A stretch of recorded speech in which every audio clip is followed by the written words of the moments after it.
Sounds good. So I do want to know from you guys if you would like to launch into Star Wars, or if you would like to go back to Belle Musette, if there's anything that you wanted to talk about. We kind of blew through it last week. I gave you just, some of the things to watch out for. The pedal markings are all in there and the fingering. So I think um, it's a fairly easy learn. Compared to the one that Elizabeth went through with all the time signature changes. So let's leave it for now. Let's go straight into Star Wars. And then at the end of the class, if you have any questions about that one, or if we have some extra time, we can go back into it. Did you guys take a look at this Star Wars arrangement? You did? You looked at it a little bit. Okay, fantastic. And so this one, I mean, I threw it again. It's kind of it's not a ton to it in terms of learning it, but it's a little bit tricky to get through it without a ton of buzzing. So that's a really big key with this one. So I wanted to look at kind of some warm-ups that we can do for this piece before we even start. And the first thing I wanted to look at was the triplets. There are, like right off the beginning, there are a few things that we can do in terms of fingering so that we don't have to do these all with the right hand or all with one finger. But I would like to try just as just an exercise. So what I would like to do is just really relaxing your hand. Is it me that keeps freezing? Or is it okay? Okay, it might freeze a little bit. If it does, I'm going to need to pop onto my tablet. But let's see how this goes. So just keeping your hands super relaxed. We're going to keep the thumb on it, so the thumb's anchored. You don't have to. You can also do this just practicing. It's a great exercise to just practice popping your wrist if you didn't have your thumb anchored, and trying to get nice and ba ba ba ba ba ba, not too much buzzing on it. Now if we anchor the thumb, it makes it easier, just pulling your hand in, and we're really just squeeze. So if you do it without the harp and we've got a thumb anchor, just squeeze, just really letting all of your fingers just kind of squeeze in, ba, ba, ba, and then you can get a fairly even, and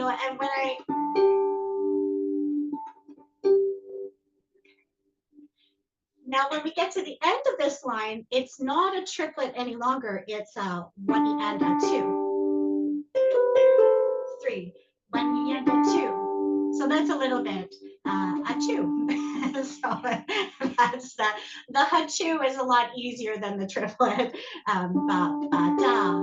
But we really still want it to be very rhythmic. We want all of this to really pop. We don't want to, you don't want it to be too, sensitive or flowing. We really want all of this to pop.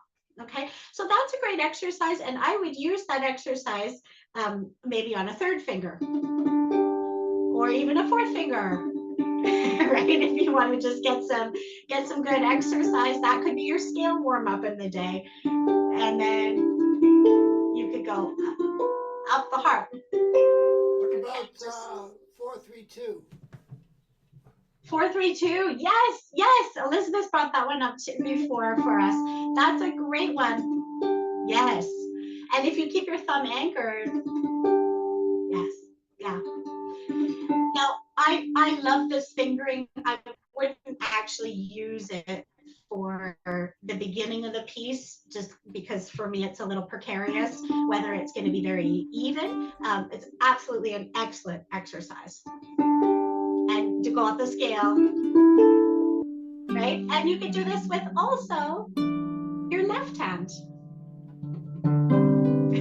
right? It's a great exercise with your left hand as well. Yeah, really good. Really good. I think, Murray, we still have your Yeah, Murray needs to mute. we still have your mic, but I can't. Oh, okay. I can't mute you. Yeah. So yeah, that's a really great one. Now the next thing is, because the left hand does like chord, single note, chord, single note, chord, single note, chord, and so it's kind of nice to do some exercises with that left hand to really just get the wrist moving. And what I like to do is from A1, from bar 6, we can just take a look at the left hand there. So we'll go nice and slow. It's just a G chord, we go to the F. So you're just moving your bottom finger. Then we go to a C first inversion. We go to a G second inversion. We go back to that C first inversion, back to that G second inversion. You've got your foot on your F pedal. We do an F chord with a natural, and we do a D chord. Okay, now I got a nice big sound from my pedal change. I don't know why, but I got a nice big noise from the bottom of my harp for that pedal change. So if in there's a point where you're ever comfortable to reach out before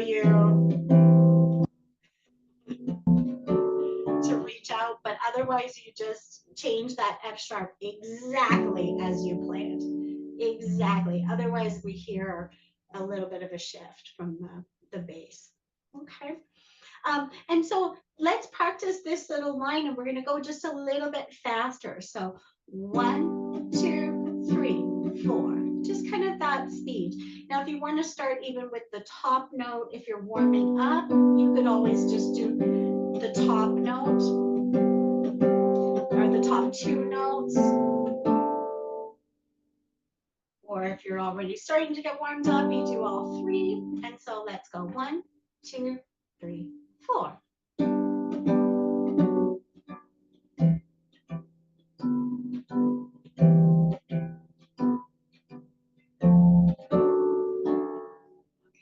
Okay, good. How is that?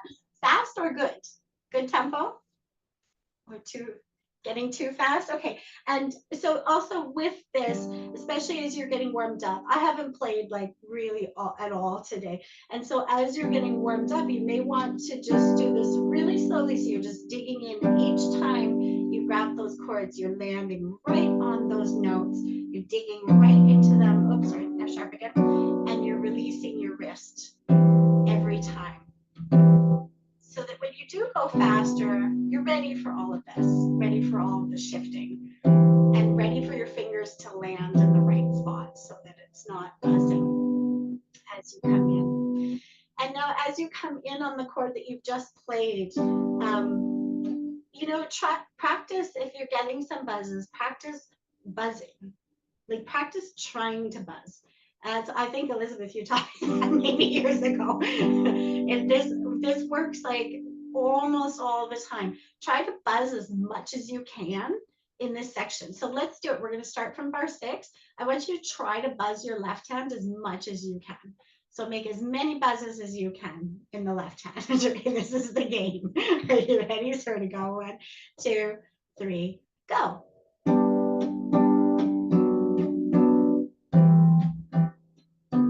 Okay.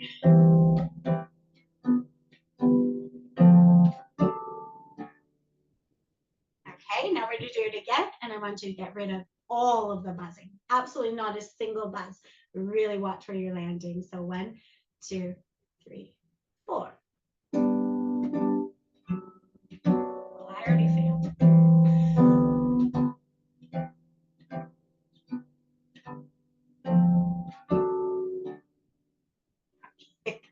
Good. How did it go? 100%. It's good. So I find that sometimes when I really try to buzz, I get to see so much more of what I'm doing wrong than than when I just try to not buzz. You know, when you try to not buzz, you're just looking for one thing, for, you know, whatever you can do to keep it from buzzing. But when you try to buzz, you end up seeing all the places that you're touching and all the sort of messiness of your catching. And it helps most of the time. Okay. Oh, Okay, actually, so then Lanny, just one little thing. So in that little section there, another thing I like to do when I'm learning like a little chordal section like this is to see if there's any notes that are sort of just there for everything. And in fact, once you get past bar 6, your second finger is going to that G every single time. And so you just kind of point around the G and just shift around that G for bar 7 and 8. So that right. all the way through here, that's going to be on every single chord. So you're just turning around it and coming back to it and coming back to it again. So it's just a sixth around the G. And so if you just point to that G with your second finger, you're less likely to buzz. Yeah, exactly. Yeah. Yeah, that's a really good, those anchor points. Anchor points, really good. Yeah, yeah. Okay. Yeah, and then so the other thing that we can do kind of as a warm-up is the left hand at bar 10 and 11. This is just a small thing that happens. It's just 2 bars, but this can be kind of a tricky. I'm trying to think of the orchestra excerpts, Elizabeth, that this happens so much. Is it in the planets that there's something that happens? Oh no, it's no, it is in the Star Wars. I'm thinking it is actually it is actually in Star Wars, but it's somewhere else, that we see this like repeated. Maybe E.T. I mean, maybe it's another another John Williams. But this can be very buzzy. So can we just do bar 10 and 11? We're just going to do it really slowly. I am spider fingers. I don't know, Elizabeth, if you're catching them all, but I do spider fingers, one finger catching at a time. 4, and then 3 lands, 2, 1, 4, 3, 2, 1. So I'm just going one finger at a time. If I catch all of them, it doesn't, it works fine, but it doesn't give a float. So it's kind of like 2 different options. They sound different. Yeah, and I do sort of, I split the difference. I just put the right. 4 and the 3 on, and then I spider finger the, yeah. Okay. Okay, that's really good. That was not good for me. But that's really good. That sounded not as good when I did that. But if I practice that, that's a good one. Yeah, putting the 4 and the 3 on. I think I do it because I tend to crash in otherwise, because these fingers, I've got this big knuckle that seems to get in the way, so that way I avoid that. So I just do the 4 and the 3 like as though they're the same finger, and then I carry on from there. And then you depends go. on the situation. If it's slow enough, it's no problem, you know, to do the one. But if it's going kind of fast, then I'll just put them both on.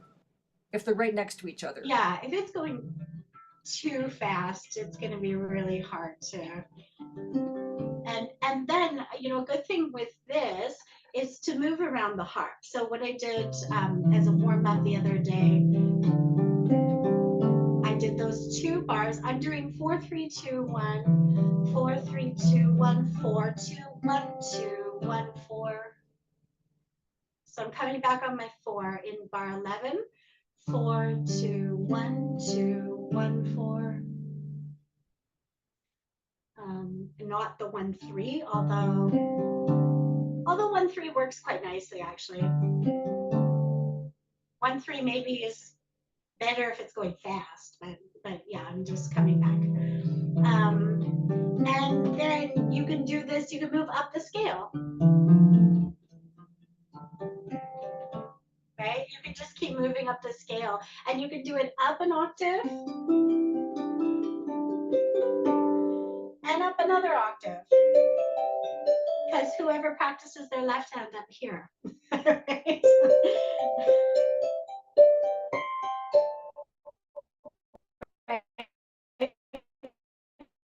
Practice it up in the higher register different, and play it in the bass. bass wires as well. So this is a really great exercise to get your fingers going. Are you serious right now? Why? Don't show me that right now, sweetie. I'm not very happy about that. No, I didn't do it. It was already like that. Was it? Okay. Can you put it back, please? So how are you you. supposed to use it? He bent my charger. my lovely boy. Okay. Okay.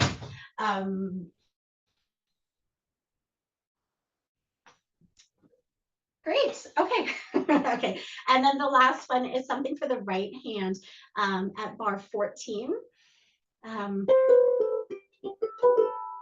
So we do 1, 2, 3, 4, 3, 2, 1, 2.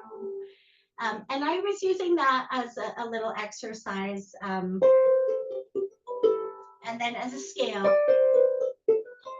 So when you get to the 4, you have to jump back on those. And on the E,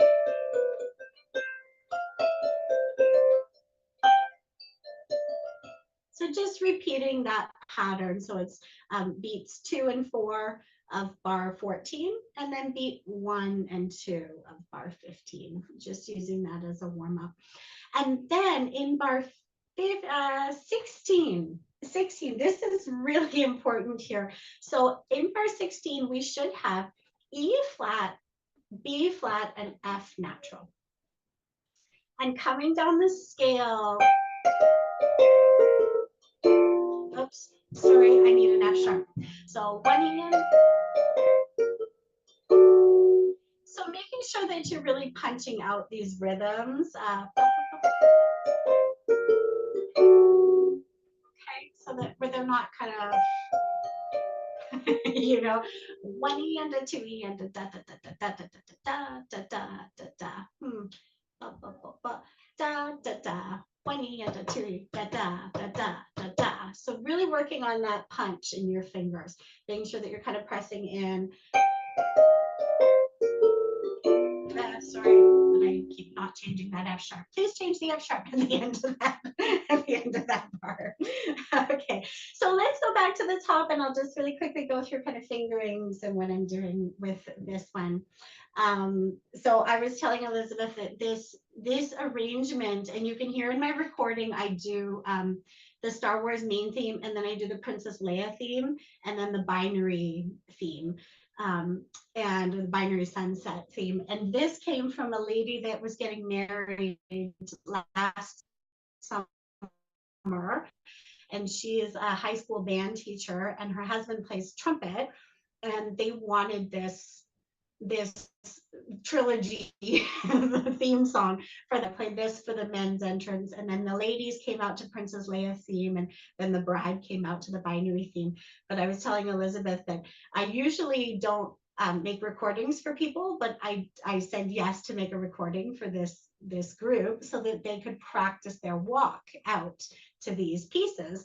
And they're quite complicated to move from one piece to the next. So usually I just like to be able to change. I don't want people to try to walk to the music because it can get really straight. And then they walk weirdly, they walk too slow or too fast, or they do weird pauses.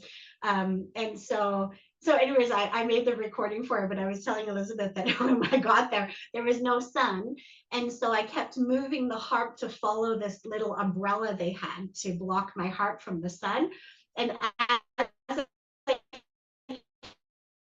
kept moving the harp during the prelude, when like quite a pin heel, it got stuck in between the wood in the floorboard.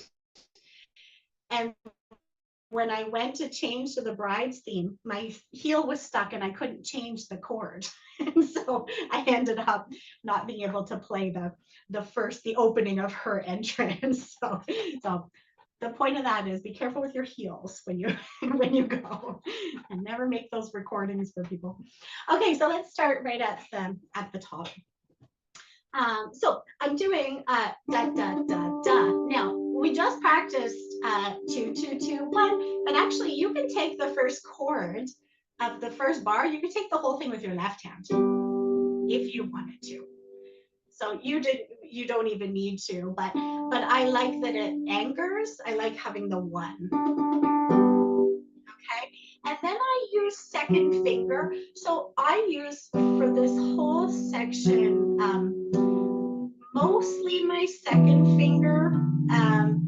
But again, you don't need to. You can use the fingers that are most comfortable for the chord that's coming next. So for example, the first bar, I would do 1, 2, and then 2, and then 1, 2, 4, and maybe 3, and then your full chord. And then I'd use the fourth finger here because I'm already on the 4. And then 1, 2, 4, and a fourth finger to reach down. Now, sometimes I always reach down with my third finger. Somehow it feels a little bit more comfortable to do Can I that. just pop my my little 2 cents worth in? So Of course, in the very first full bar, I ended up taking the D from that 3-note chord in the left hand and I put it into so that became a D octave. So I went, and then I did this. And that way then my left hand could just, Yes, I found that for me that was easier, but they're yes, both absolutely fine, but that was what I ended up doing with, and I don't think it's anywhere else that that kind of thing happens. yes, yeah, that's a really good one too. Yeah, did everyone catch that one? Yeah, and then you just come back into the next.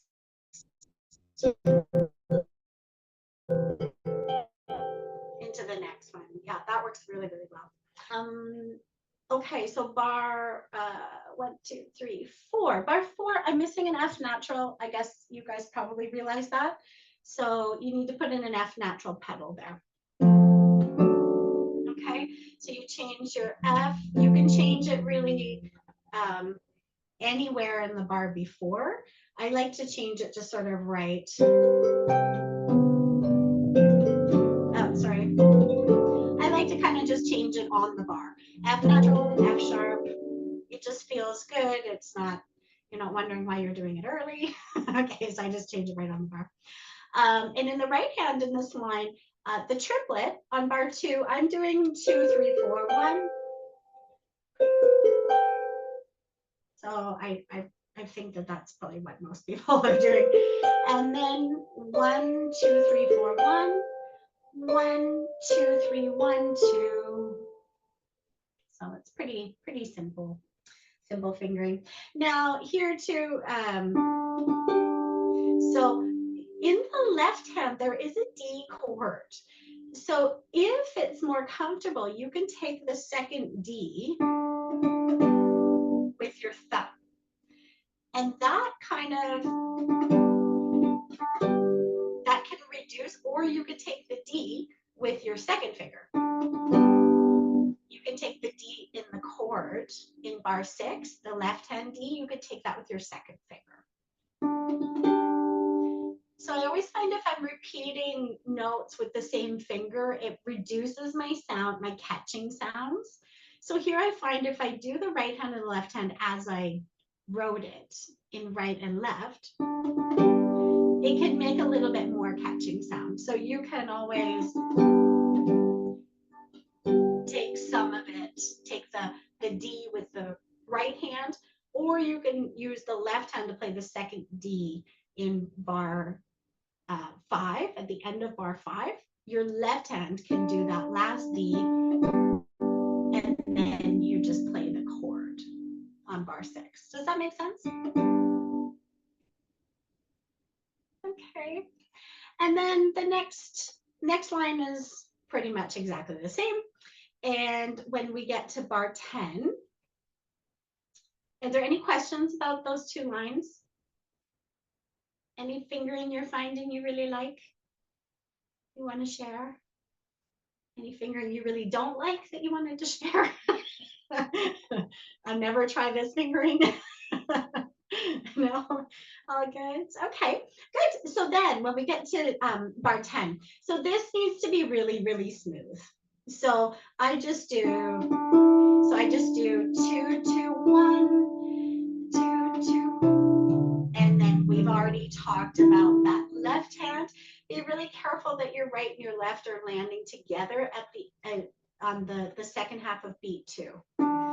Da, da, da. So be careful you don't get too like what's the word? Lugubrious? I don't know what's the word. Like you don't get too flowy that you don't like really match up with what the right hand is doing. So it does sound nice when they're really it does sound nice when they're together, and there's an F sharp. Make sure your F sharp's engaged. So here, and we do 3 and 4 and okay, triplet and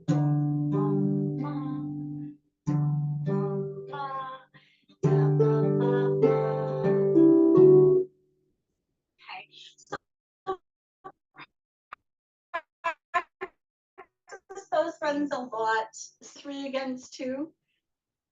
Very much. We've done that with Elizabeth. We've done that quite a bit in the class. So just be really careful that be really careful that your triplet is not da da da da. You know, that it stays a triplet. Bumblebee pancakes too. Okay. And then we do 2 and smooth. And here at the end of the bar, I changed my F natural, my B flat at exactly the same time. So change and then the F sharp. Okay. And now when I come in to change that F sharp, I do stop the F natural with my second finger. Okay. So this is bar 13. I play the first chord. So I've changed my F natural and my B flat. And when I come into the next chord, I catch with my left hand, I catch D, F, A, but I don't play the F. Okay, so I changed my F sharp pedal, but there was no F written in there. So I just play it. I catch it so that it's not ringing, so you don't hear the sound. Because that's what it sounds like. Can you hear it? If I don't stop that note, you hear that F changing. And when I do stop it, I still heard it. But anyways, hopefully the people listening do not. Okay. And of course, you can always play that F natural. I kept it out because I think it just wasn't, I liked the open fifth. I don't like it. Two triads on the harp doesn't always sound that great. I like the sound of the open fifth. Did you ever try an E sharp? I just wonder whether, just hit me now. You could, yeah, for sure.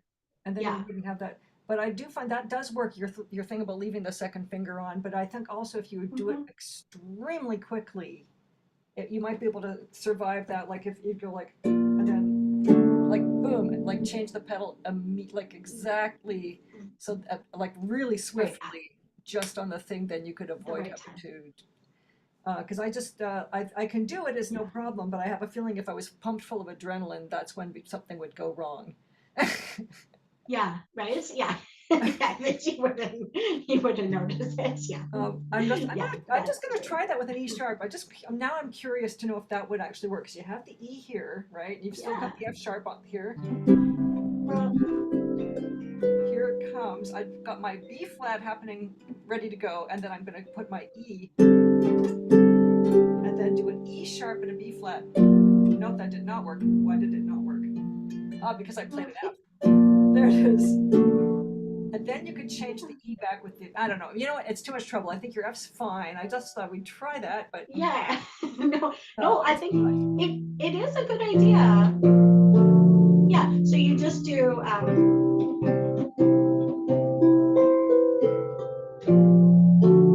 yeah, it actually works really beautifully. I thought you would hear it from the melody note, but you don't. You don't. I'm sorry. Yeah, it works well. It works well. I mean, I hear it a little bit from the melody note, but it's the same as it, but it works quite nicely actually. It's just another option. Yeah, like there's usually a few options, plan A, plan B, plan C. Sometimes too many options too. It's so true. It's so true. Okay, so then we get to this next little section. Again, we're just really the same as what we did. So same as we did before. And then B flat and E flat at the same time. And depending on how fast you're going, that wasn't a very nice triplet, but so you can get rid of a little bit of what's going on in the bass. Okay, so in that little section, after you play the D and the A, you can just do a little swipe of the bass just to sort of get rid of some of the noise. You don't want it to be like a full muffle. You know, you don't want to do a big muffle in there, but if you want to just reach out and get rid of some of the noise in the left hand, if you're going quite fast and you're playing quite loud, it does become very noisy by this point. So you can just have a quick reach out. I don't know, Elizabeth, if you mark this kind of muffling, but I sometimes just do a little muffle and an arrow pointing upward, an arrow pointing to the side to just kind of show like that I'm just going to do a little bit of a sweep, like a little tiny bit of a sweeping muffle just in the left hand when I get to what key am I in?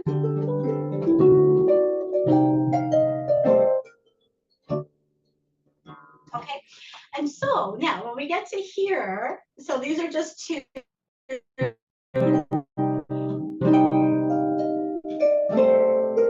So I'm rolling those chords. I didn't mark in rolls. You could do them straight. It's whatever you decide. However, I was gonna ask a question about that. So you can roll them. Yeah. Yeah. So I just about noticed the rolling.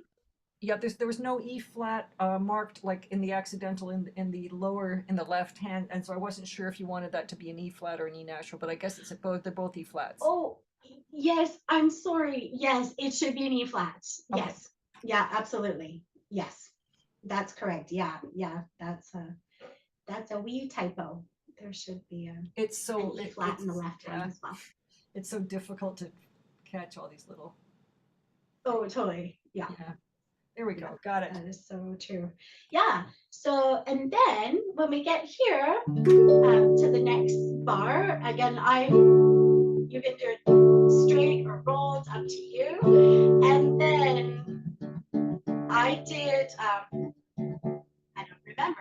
You could do thumb if you get down there fast enough. Okay. So you could do a single thumb with your hand flat.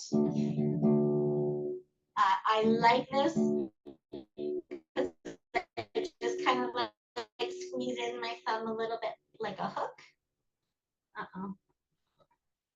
Did I go away again? So I just squeeze in with my thumb a little hooked. And then it gives quite a bit of sound. So just nice and relaxed. You can do it this way as well. You can do it with the second finger. I find it a little bit harder for me to do the second finger, but same idea as we were talking about before. You just really anchor.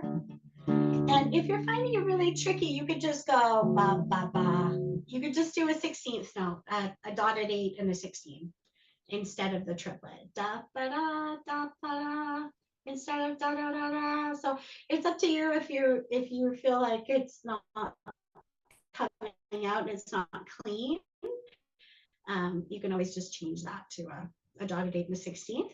But definitely try, is the thumb working better or second finger working better for you guys?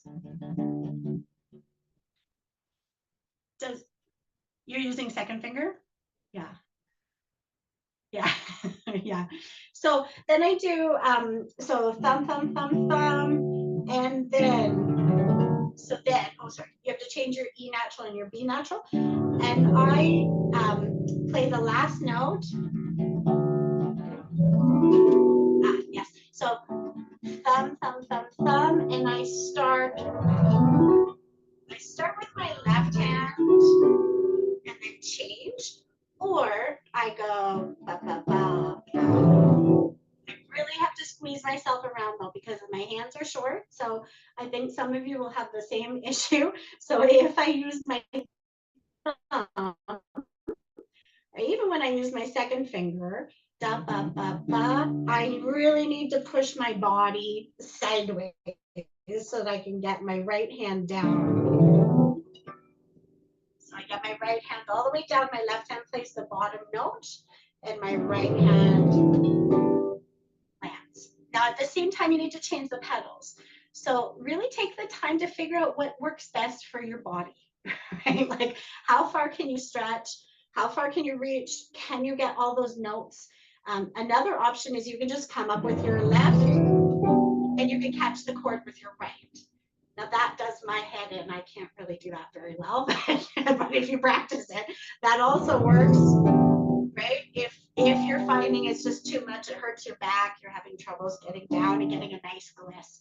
So whatever works best for your body, I would just take a few minutes to like really choreograph what's going to work best for you for that.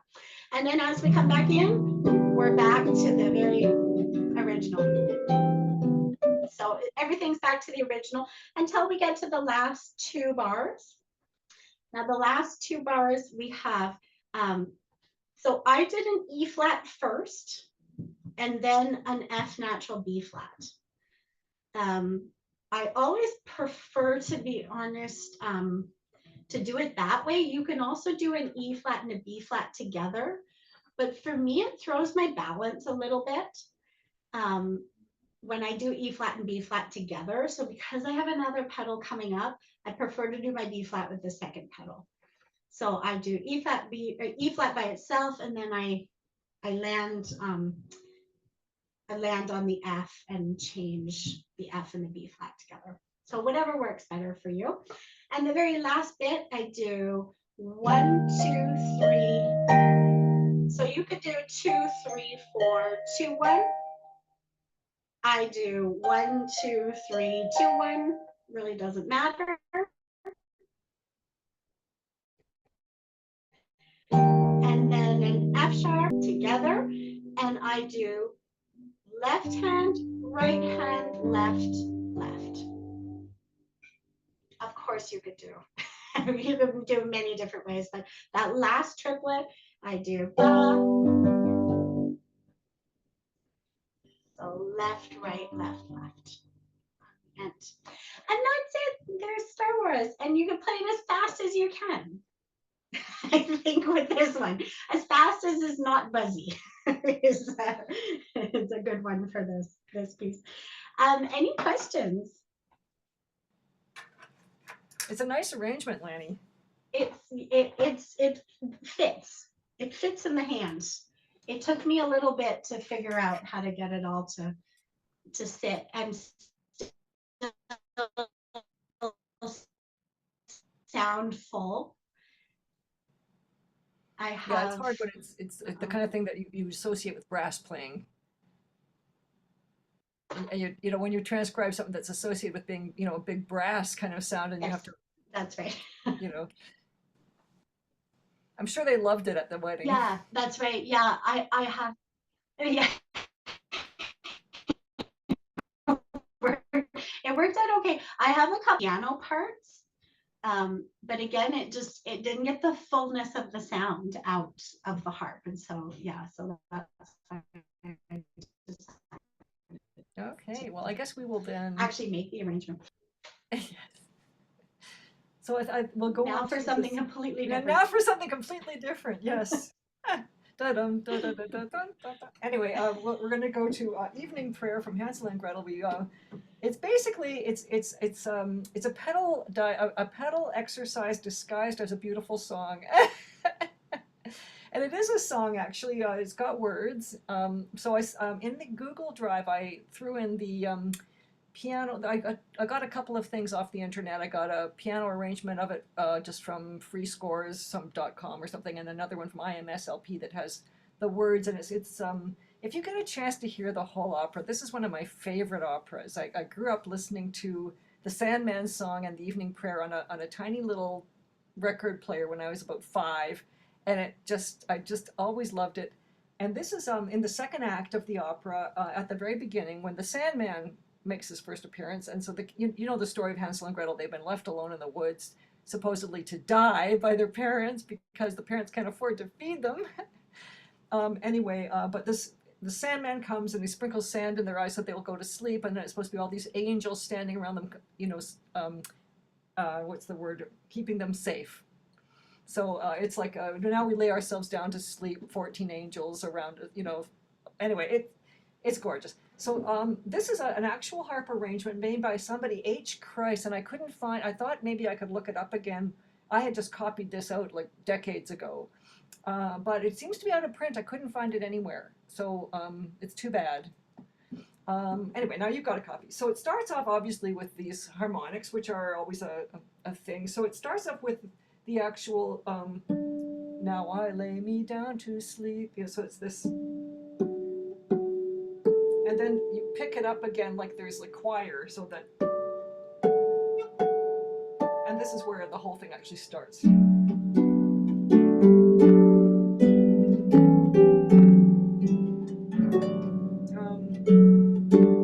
Excuse me, I just changed the fingering today.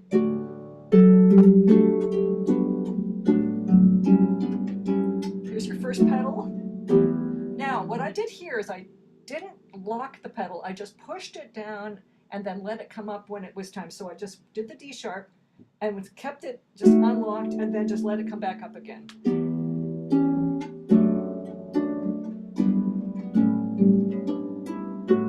And then here's the next pedal. And so then while you're doing this, you can move your left foot over knowing that the C natural is coming, or you can just wait till you get there and then quickly move it over. So I would suggest moving it over when you do this little, that's a good time to just shift your foot over. So you have this, it's in C sharp still. And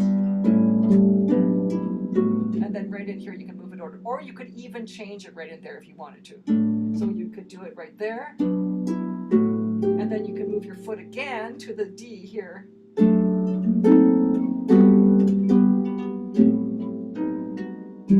And then here you've got a couple of E's. So I just did this. I just put my thumb on that E and got my fourth finger back onto the next one, so I'm all set. And then you can change the F and the B flat right there if you want to, right there. And then here comes the litany of pedal changes. So you have the F sharp, the D natural, the B, then the F,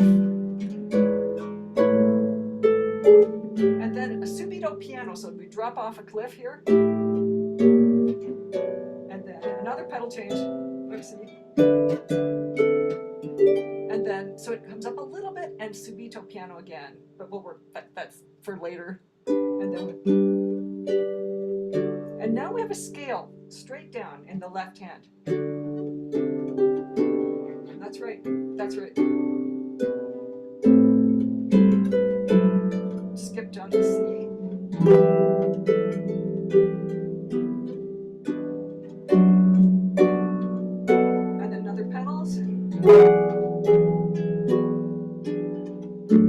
Almost done.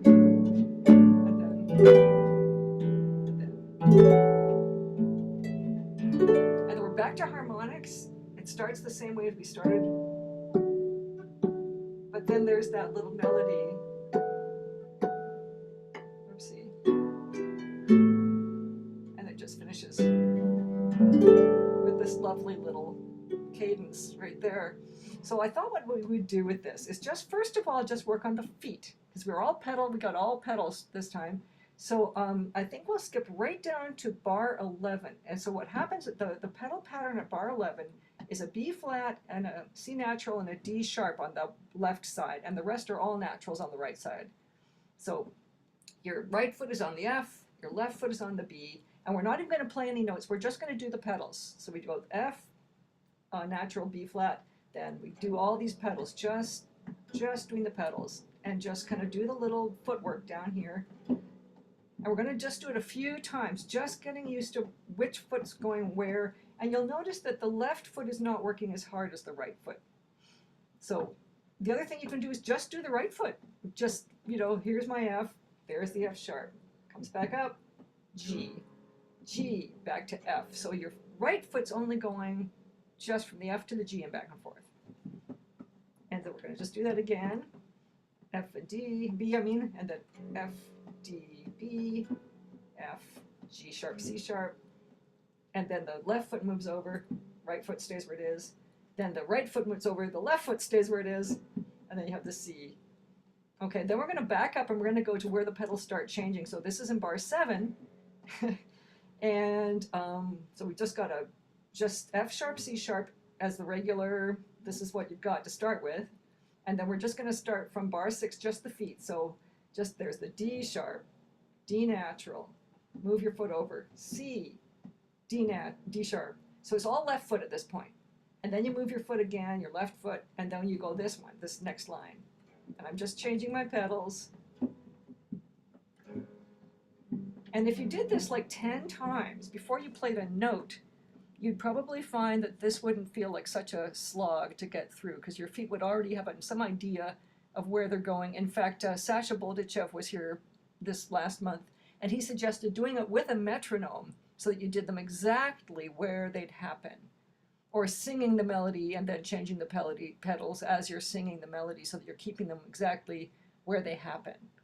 Mhm. So, And I just wanted to say one thing that I need to do, particularly again because of my height, is just feeling where my balance is shifting. Yes. Because as you're playing the notes, when you're shifting your balance to get those pedals, you need to be aware of what it's doing to your arms as well. So I noticed particularly when I had my foot on the B at the end of bar 10, and then I had to move over to that D in bar 12. When I was kind of focused on my F pedal, and I had to move my foot over to that D and then back to the B. So that kind of really you end up throws like, my oh my body God, into a boom when my hands need to be going boom boom. So I'm here, trying to figure out how my hips and my arms are going to work together. So, yes, and then also they're not in stone. Like if you find that you're happier changing the B flat right at the beginning of bar 11 along with the F natural, that's okay too. They don't have to be where they are in the ink. That's just a suggestion. But some of them are, there's nothing else you can do. Like I've tried everything I could think of, and this is finally like basically what I ended up with. Though I did decide to move that B flat over to bar 11 instead of putting it at the very end of bar 10 because it was for my eye just knowing that there it is. Then so let's try. Let's see. I think we'll just start where the pedals get kind of crazy because we haven't got a lot of time left. So I think we're just going to maybe go from the second line. That's bar 6. Just starting from just that bar and really slow, and you can just do one hand if you want. So yeah, so I'm going to count it in very slowly, and we'll just do that one line and just get used to our left foot moving. And also I've got my pumps on. I actually am not doing my usual, bedroom slipper routine because I found I was just kept stepping on the wrong pedal because my slippers are kind of big and floppy and get in the way. Okay, so we're in bar 6, and I'm just going to count in 1, 2, 3, 4. 1, 2, let's see.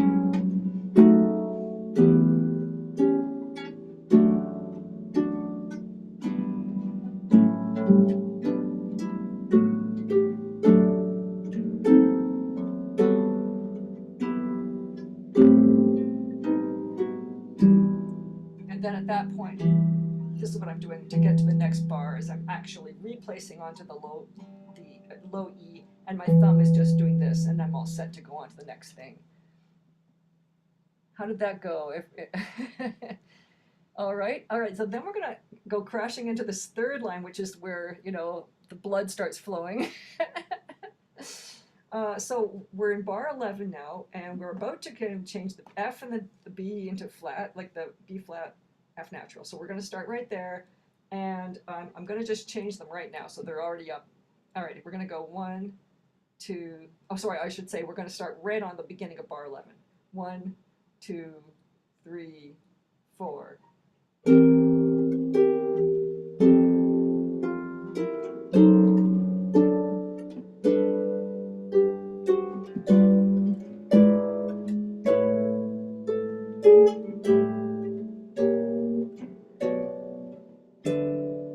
And then And what's actually happening is there's a chromatic scale in the left hand. It's just going E, F, F sharp, G, G sharp, A, and then it keeps going, the chromatic scale, A, B flat, B natural, and then eventually, so that entire line in the left hand is a chromatic scale, which is why there's so much going on with the feet. In fact, there are scales sprinkled all the way through here. There are scales everywhere, like in the third bar, there's your first one. Oopsie. Another one in the next bar. And another one in the next bar. And then there's another scale coming. Oh yes, in bar 7 in the right hand. There's just scales in the melody. So there's a lot. It's very simple. I think that's the beauty of this whole opera. It's like children's songs. In fact, he even stole some actual children's songs all the way through the opera. And I hadn't realized that Engelbert Humperdinck didn't actually write some of this material. He just borrowed it. Like, you know, the song, da-da-dum-bum-bum-bum-bum, da-da-dum-bum-bum-bum-bum, dum-bum-bum-bum-bum-ba, da-da-dum-bum-bum. It's just a children's song from Germany. Yeah. And I always thought he wrote it. And there stands a little man. Yes, yes, da-da-da-da. It's so beautiful, yeah. And they're simple and they're lovely and they're full of ones and fours and fives. So if you can point out, if you can find these little gems, and they're all over the place, just these little scales here and there, or just simple chords, like just, you know, right? Anyway, I really recommend listening to at least parts of the opera because it's just a delight. You know, I just absolutely, it's one of my favorite operas ever. But as far as, and then just with the chords and just the fingerings, I'm doing as much grabbing onto the next thing as I can. So in bar 4, back to my pedals here. So, and then, so I didn't used to do all of this, but I think certainly this one, where you have the bottom C, you just pull, you leave that second finger on, and then you can, there's another little scale coming, so you may as well just put it on and go, and you're there. And then here you just have to hop around. And this you can do this, anything you want to do there. And then this, I'm just hopping around. And then any other little spot, I did a thumb slide in here in the bar 10. What have I got here? Yeah, that's right. Yeah, so but you don't have to slide it. You can just hop it. That's all fine. And then in bar 11, I do another little grab and hold situation. So I've got this, I'm right here. Again, I just take the bottom. But you know what? You could actually go right down to the 4th finger if that's comfortable. But I just did this much and then just grab the next one. But you could actually, but I just find that's not that comfortable. So this, and the same thing at the end of that next bar, same thing, same idea again. Oopsie, feet are all mixed up here. Now I've lost which pedals are where. Anyway, it doesn't matter, but you can see that all the way through here, it's doing the same thing at the end of 3 bars in a row, where it just has this little thing at the end. And then it's the same thing. And then at the end of bar 14, you've got this thing. So you could do this. You could just put everything on and do that. Or you could just take the top of it and then just hop the bottom. That's okay too. Yeah, a lot of it you just simply have to hop around. Elizabeth, sorry, right at that point, I'm glad you stopped at that, or you just mentioned the right hand at that point. Yeah. The end of bar 14. Mm-hmm. And the left hand was really buzzy. I was trying to do a thumb, and I noticed you did the second finger, which works really nicely. Yeah, I found the same problem so there. I just wanted to point that out. That second finger is brilliant. Yeah, I was like trying different things, like this part's fine, and then you get to, and it sort of slows down a bit there anyway. I didn't write it in, but it sort of tends to slow down there. So I just hop and hop and hop. So just hop, hop, hop. Saves all the buzzing. Yeah. Yeah, and then there's just that scale going straight down from 16, just like all of this is just straight down. So down at the bottom of the left hand in bar 16 and 17, it's just another scale. So D, C, B, and then it hops. So you have that whole little scale there. Oh, sorry. And then you've got a chord there. Though you could take that A in here if you wanted to. And you're just continuing on your scale down. And finally you get a hop there. And I do a big roll there. And then you're just in B minor at this point. Right? Until there, 7th. And then you have this other thing. And so to get from here to here, you can just practice getting over the bar line because all that middle stuff shifts. The bottom note and the top note are the same, but the middle's completely different. So you've got this, and then now they're like spread right apart, like, and then you're on your way. And then you just leave the bottom 2 notes exactly where they are, and your thumb is the only thing that moves, and it's another scale. So you're playing another scale there, and the bottom's just parked. And you can switch to your G natural anywhere in that last 2 beats there. And then you've got this, and then another. Anyway, that's basically it. And then the second last bar, I do this. Or you could do this. But I sort of like, and again, it's another scale. And the bottom's a scale too.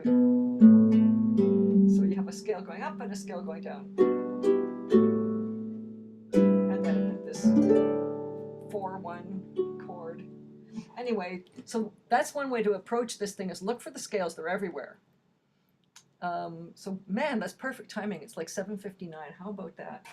Any questions about this?